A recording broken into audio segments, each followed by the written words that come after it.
कहानी बहुत प्राचीन समय की बात है। हिमालय की पुत्री पार्वती बचपन से ही भगवान शिव को अपना पति मानती थीं। वे शिव के तप, त्याग और अद्वितीय व्यक्तित्व से प्रभावित थीं। लेकिन भगवान शिव संसार से दूर, गहन ध्यान और तपस्या में लीन रहते थे। उनके हृदय तक पहुंचना आसान नहीं था। चेरी ब्लॉसम पार्वती का संकल्प। जब पार्वती युवावस्था में पहुंची तो कई राजकुमारों ने विवाह का प्रस्ताव रखा, लेकिन पार्वती का उत्तर हमेशा एक ही होता, मुझे केवल शिव को ही पति रूप में स्वीकार करना है। ये सुनकर उनके माता पिता भी चिंतित हो उठे। हिमालय जी ने कहा, बेटी, शिव तो योगी हैं, उनके पास न धन है न राजपाट। तुम क्यों इतना कठिन जीवन चुनना चाहती हो? पार्वती ने विनम्र स्वर में उत्तर दिया, पिताजी, मेरे लिए सबसे बड़ा धन शिव का प्रेम और संग है। मैं उनके अतिरिक्त किसी को अपना पति नहीं मानूंगी। जड़ी बूटी तपस्या की कठिन राह। पार्वती ने निश्चय किया कि वे कठोर तपस्या करके शिव को प्रसन्न करेगी। वे घने जंगलों में चली गईं। कभी सिर्फ पत्तों पर जीवित रहीं, कभी निर्जल व्रत रखा, धूप और वर्षा को सहा, कभी कभी तो मिट्टी और पानी ही भोजन बना।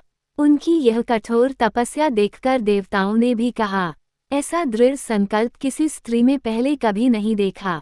चेरी ब्लॉसम शिव की परीक्षा। लेकिन शिवजी ने पार्वती की तपस्या की परीक्षा लेने का निश्चय किया। उन्होंने एक साधु का रूप धारण किया और पार्वती के सामने प्रकट हुए। साधु ने कहा, पार्वती, तुम क्यों इस कठोर तप में लगी हो? शिव तो भस्म लगाए, पशुओं की खाल उड़ने वाले, गरीब और विरक्त योगी हैं। उनका कोई घर नहीं, कोई वैभव नहीं। तुम जैसी राजकुमारी उनका संग क्यों चाहती हो? उद्धरण चिन्ह। पार्वती ने शांत स्वर में कहा, साधु बाबा, आप शिव का अपमान न करें। शिव ही इस जगत के स्वामी हैं। मेरे लिए उनका वैभव मायने नहीं रखता। मायने रखता है उनका प्रेम, उनका सच्चा साथ। मैं अपना जीवन सिर्फ शिव को समर्पित करना चाहती हूँ। ये सुनकर साधु रूपी शिव मुस्कुराए और अपना वास्तविक रूप धारण कर लिया। जड़ी बूटी शिव का आशीर्वाद। शिव बोले, पार्वती, तुम्हारे तप, त्याग और सच्चे प्रेम ने मुझे वश में कर लिया है। तुम्हारा ये संकल्प और निष्ठा ही तुम्हारी सबसे बड़ी शक्ति है। आज से तुम मेरी अर्धांगिनी बनोगी। ये सुनकर पार्वती की आंखों से आंसू छलक पड़े। देवताओं ने पुष्पवर्षा की और पूरा ब्रह्मांड गूंज उठा। चेरी ब्लॉसम तीज का आरंभ। उस दिन को स्मरण करने के लिए ही हरतालिका तीज का व्रत रखा जाने लगा। विवाहित महिलाएं अपने पति की लंबी उम्र और सुख सौभाग्य के लिए ये व्रत करती हैं। अविवाहित कन्याएं अच्छा वर पाने की कामना करती हैं।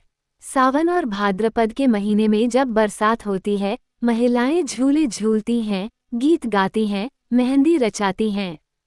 तीज केवल एक व्रत नहीं, बल्कि नारी के प्रेम, त्याग और विश्वास का प्रतीक है। जड़ी बूटी कहानी का संदेश। सच्चा प्रेम कभी रूप, धन या वैभव पर निर्भर नहीं होता। सच्चा प्रेम तो विश्वास और समर्पण से पूरा होता है। जैसे मां पार्वती ने शिव जी को पाने के लिए कठिन तप किया, वैसे ही जीवन में भी विश्वास और धैर्य से हर सपना पूरा किया जा सकता है।